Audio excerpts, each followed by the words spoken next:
Over the past few years, digital has revolutionised the automotive industry. Factory 4.0, driverless cars, connected engines, cars in orbits. Okay, maybe that's going a bit too far. But it's not just about technology in cars.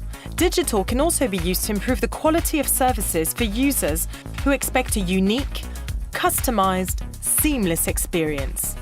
To meet these new expectations, Renault has introduced a mobile connected device, the RBook Service. So when you go to a Renault workshop now, you'll be met by service advisors with Microsoft Surface Pros, featuring a dedicated app that gives them access to the customer file in a single click. The vehicle inspection is done in a few minutes in a logical, personalised way. Thanks to data analytics, the advisor carries out a real-time diagnostic, which is approved immediately, and the repairs are done automatically.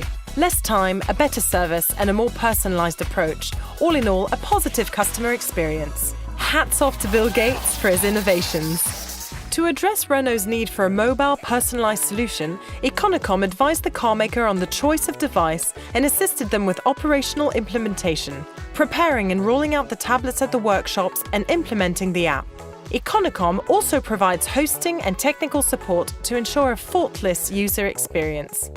And to ensure all the dealerships are equipped as quickly as possible, Econocom has offered them a flexible, attractively priced monthly financial model. Surface as a service, as fast as a Formula One car and as efficient as a pit stop. With RBook Service, Econocom and Microsoft have joined forces to optimise the role of Renault's experts and ensure customer loyalty and brand adherence.